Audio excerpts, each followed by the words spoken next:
The more you focus on your difficulty, your hardship, or even your pain when you're suffering, the more you focus on it, what happens? The bigger it gets.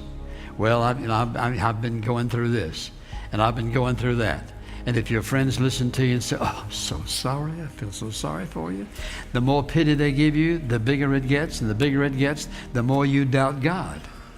And so the issue is focus. And I think when I think of focus, I think of many instances in the Bible, but one of the primary ones is Daniel in the lion's den. And so the Bible says he slept with the lions all night. If he'd have been focused on lions, he wouldn't have been sleeping. He'd have been over in the corner somewhere, all crouching down, hoping that they wouldn't see him or something.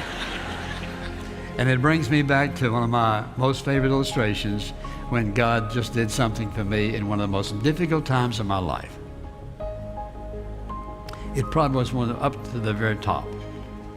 And this lady came to see me, and she said, "I want you to have lunch with me, and then I want to take you up to my apartment and show you something."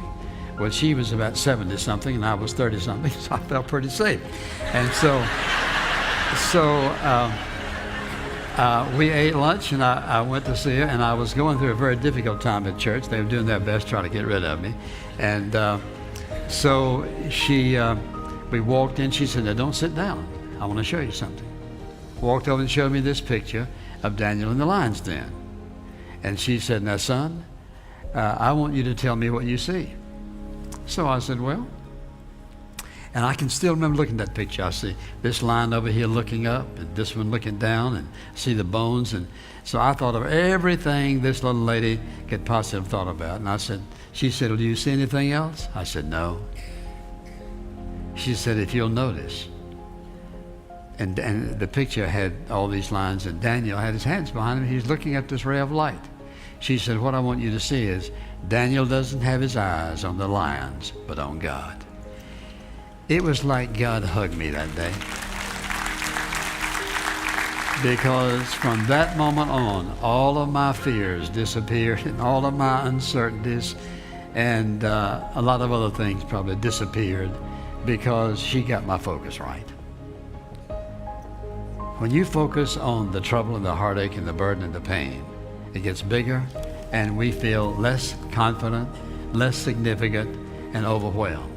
How much time do you spend thinking about everything that's wrong with you, and what you can't, and what you don't, and what you didn't, and what you should have, compared to, or do you ever even purposely sit and think about what your gifts are and what your strengths are? See, we kind of think, well, it just might not be good to just sit around and think how good I am. Well, I'm not talking about how good you are in yourself. I'm talking about thinking about what God has done for you and what He's invested in you and what He's given to you. Let me tell you something. There's a lot of things that I'm not, but I gave up thinking about all those a long time ago, and I actually really do purposely think sometimes what I'm good at.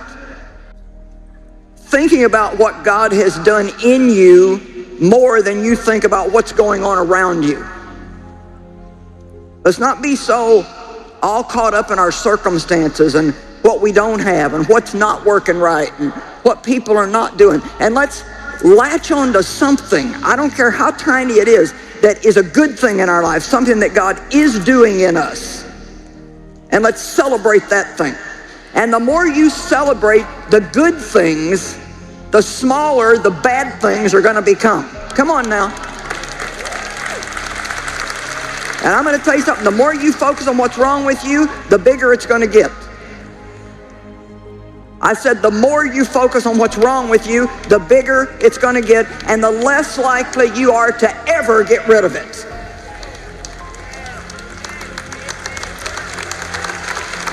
We're going to say that to this side of the room. The more you focus on what's wrong with you, the less likely you are to ever get rid of it, and the bigger it's going to get in your life. And if you think you're a mess now, you just keep focusing on what a mess you are and just see how much worse you are this time next year than you are right now.